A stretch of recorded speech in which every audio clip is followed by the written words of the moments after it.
NetLive ikompli nilqawkom lura magħna issa miss intervista ma' imprenditriċi lokali fis-settur ta' l-IT Claudine Kassar. Grazzi ħafna tal-ingħaqad magħna. Pjaċir tiegħi. Mela, xtaqt insaqsik minħabba dawn l-iskandli kollha li għaddej minnhom pajjiżna u anki l-aħbarijiet li qegħdin jaslu barra minn pajjiżna dwar Malta. Ir-reputazzjoni ta' pajjiżna kif qiegħda tintlaqat u iktar mir-reputazzjoni aħna kif qed nintlaqtu, għaliex ħafna nies qed jgħidulna iva di tal-finanzi. Il-finanzi jekk nammettuha hija xi ħaġa komplikata u forsi mhux kulħadd jifhem l-numri u l-ġargin kollha li qegħdin nitkellmu dwaru. U allura jgħidu hekk iva ma lili mhux qed taffettwani, ma fil-verità qiegħda taffettwa lil kulħadd. Lisa, jiena nibda billi ngħid li jiena inkwetata ħafna fuq dak li qed jiġri fil-pajjiż. Hija xi ħaġa li naħseb ħafna fuqha, hija xi ħaġa li bħala ta' 3 tfal li għadha pitada tfal tiegħi se jkunu qegħdin jibnu karriera Malta, jekk Alla jbit ikollhom familja Malta, tinkwetani. Għax jien qed nara impatt dirett fuq il-pajjiż li s'issa għadna ma bdejniex inħossuh. Jew ħan irrifrejżja, bdejna nħossuh imma ma ndunajniex, imma hemm ċans kbir li jsir ħafnar. Ħa nagħtik eżempju. Inti semmejt ir-reputazzjoni u għat in-news l-aħbarijiet tal-affarijiet tal-iskandli li ġraw l-affarijiet li ġraw ħarġu barra mill-ixtut ta' pajjiżna. Aħna ngħixu fid-dinja tal-internet. Ma tistax taħbihom l-affarijiet li qed jiġru, ma tistax tajt ħanżommuhom interni daw mhux affarijiet tal-barranin, ir-realtà hi the news is out there.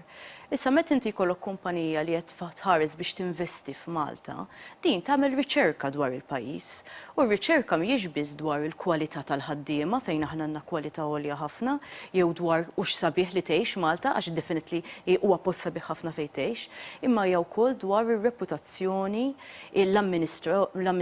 il-mod kif il-pajjiż jiġi amministrat u il-brand tal-pajjiż. Għax inti, meta inti bħala kumpanija tiġi Malta, inti tiġi assoċjat ma' Malta. Mela jekk Malta qed toħloq ir-reputazzjoni ta' shady jurisdiction, mela allura inti mhux se tmur hemmhekk għax inti ma tridx li jarawk bħala shady company. Mela għalkemm aħna mhux qed nindunaw, m'hemmx dubju li dawn l-iskandi diġà qed jimpattaw u jnaqsu min-numru ta' kumpaniji li qed jiddeċidu li jiġu hawn. Issa, kif tista' teskala s-sitwazzjoni u wisq nibża li wara dak li ġara dal-weekend hemm ċans kbir li teskala? Tista' teskala għax ikollok banek bħal Swedbank għadna kif qrajna aħna fil-gazzetta dan il-weekend li Bank Sweden poġġa l-Malta fuq il-high risk list. Issa, wieħed Malti jista' jgħidlek billi poġġewna fuq il-high risk list jinxipportani minn Bank Sweden. Ma ħantik eżempju, aħna Malta għandna ħafna gaming companies li huma mill-Skandinavja. Allora li huwa importanti li jkunu jistgħu jittrasferixxu flus Sweden u anka jġibu flus minn Sweden. Meta inti tkun qiegħed fuq il-high risk list ta' bank, ħafna drabi ma jħallukx titrasferixxi ċertu ammonti ta' flus. Jien dal-weekend kelli konverzazzjoni ma' financial controller ta' kumpanija tal-gaming li qiegħda Malta.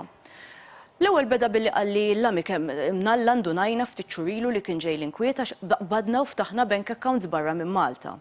Tu għaliex għamiltu hekk? Għalli għax qed nibżgħu li mhux se nkunu nistgħu nittrasferixxu l-flus minn ċertu pajjiżi għall-oħrajn u peress li hemm l-inkwiet Malta, bżajna li ma sawx inġibu l-flusaw.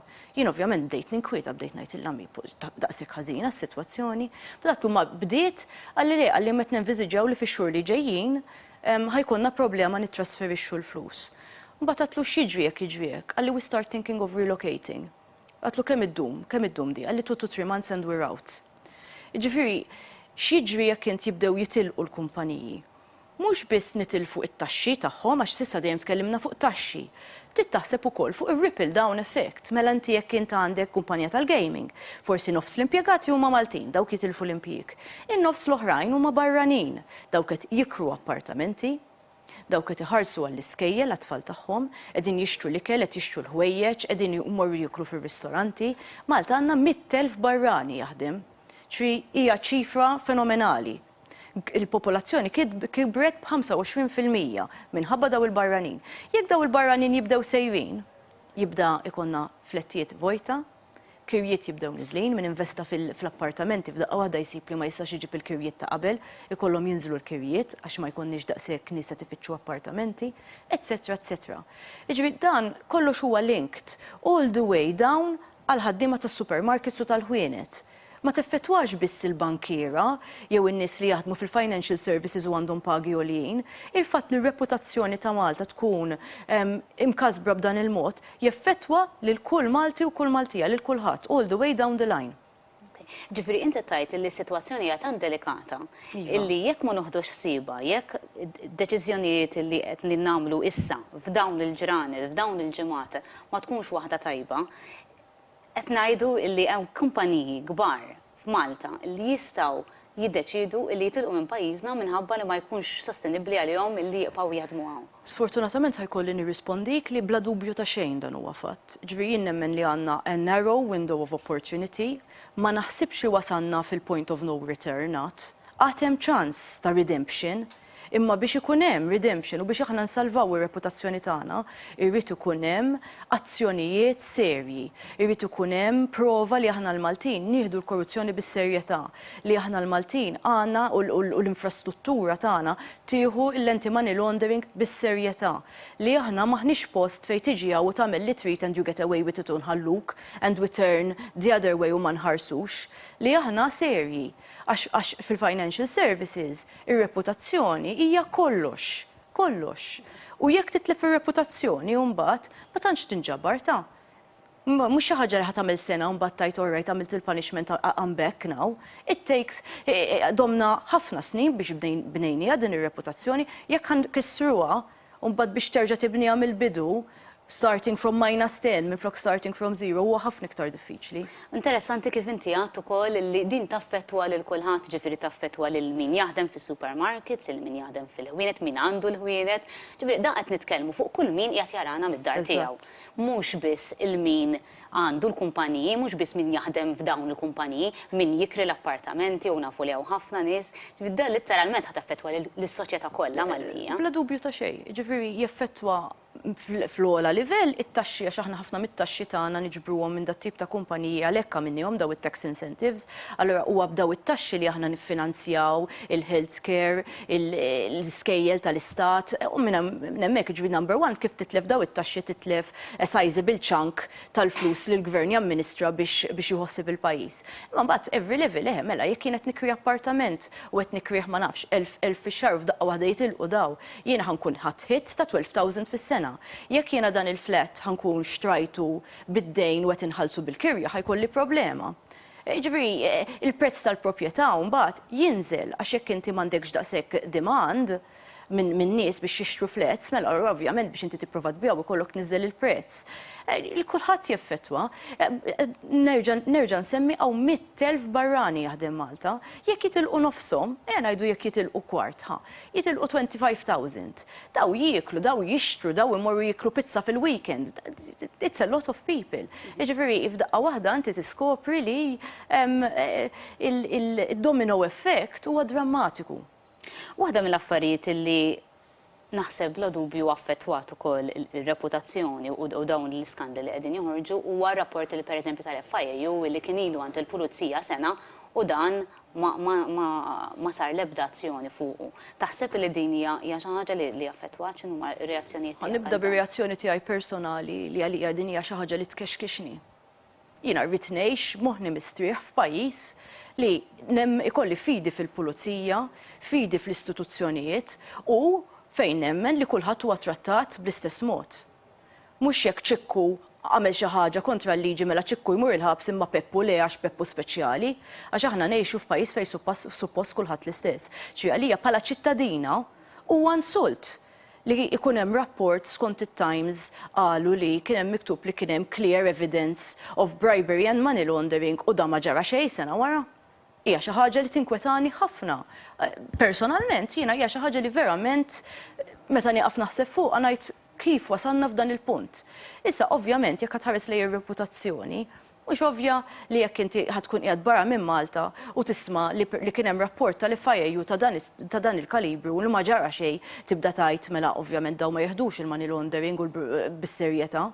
Għax għandi nemminhom meta jiġu jgħidulna li għandna nżommu tax incentives u għandna nżommu r-reġim li għandhom li hija bbażata fuq li jkun hemm anti-money laundering qawwi meta bagħad hemm rapporti għand il-pulizija u ma jiġri xejn. Ma nibqgħux kredibbli bħala pajjiż. U dan huwa din hija l-vera problema tal-Malta Files għax ħankun ċara l-affarijiet li semmew fil-Malta Files dawk mhumiex affarijiet illegali. L-affarijiet li ġraw l-inċentivi li jingħataw il dawk il-kumpaniji huma skont il-liġi. U din hija liġi li mhux ħloqni aħna u ma morna nurru għal ħadd, din kienet vetted mill-Kummissjoni Ewropea. Jiġri everything is above board as per the law li hija vetted mill-Kummissjoni. Il-problema imma hi li inti biex inti tista' tagħmel daw it-tip ta' inċentivi jrid ikollok reputazzjoni rock solid. U preżentament ir-reputazzjoni tagħna mhux biss mhux rock solid imma naħseb jiena fuq ramel li issa qiegħed għaddej max-xita. Dik hija l-problema. Semmejt ħafna punti li it all boils down to good governance, bażikament. U fuq il-governanza, il-kap tal-Partit Nazzjonalista Simon Busuttil ħabbar diversi proposti. Fosthom illi malli jekk il-poplu jeleġġih fil-gvern ikun hemm kummissarju tal-Pulizija ġdid b'investigazzjoni dwar il-każijiet ta' korruzzjoni, ikun hemm maġistrat speċjali investigattiv dwar il-korruzzjoni, kummissarju dwar l-standards fil-ħajja pubblika, nitkellmu dwar kodiċi tal-etika ġdid ukoll għall-Ministri u anki konvenzjoni kostituzzjonali biex tibda proċess radikali biex jissaħħu l-istrutturi tal-organi tal-Istat, inkluż ukoll l-indipendenza tagħhom mill-gvern tal-ġurnata. X'taħseb inti fuq dawn il-proposti li tħabbru? Jiena naqbel magħhom kollha. Nixtieq inżid li ovvjament dawn mhux biss tittoħloqhom imma tittatihom is-snien. Irrid ikollhom il-budget biex ikunu jistgħu jaħdmu, irrid ikollhom in-nies min jaħdmu, in-nies iridu jkunu mħarġin sew, għandna bżonn forensic accountants, għandna bżonn nies li verament huma kapaċi jinvestigaw daw it-tip ta' sitwazzjonijiet għax irid ikollok skill set li huwa pjuttost avvanzat. U jekk neċessarju iva għandna bżonn anke nġibu esperti minn barra biex aħna nkunu nistgħu naslu to the bottom of it u neħilsu darba l-dejjem minn kull shadow li jista' jkun hemm fuq il-pajjiż. Dan huwa l-unika mod li nistgħu nerġgħu nerbħu l-kredibilità. Xi mhux biss li jkun hemm kummissarju dik hija ħaġa tajba ħafna, ma li l-kummissarju jkollu tim u li jkun funded sew u jkollu awtonomija totali ma jirrispondi lil ħadd mhux irid imbagħad imur jirrispondi lill Prim Ministru jew xi Ministru u bħal mamlu l-Italja. Irid ikollok a strong setup li mhijiex dipendenti mill-politiċi. 4 snin ilu.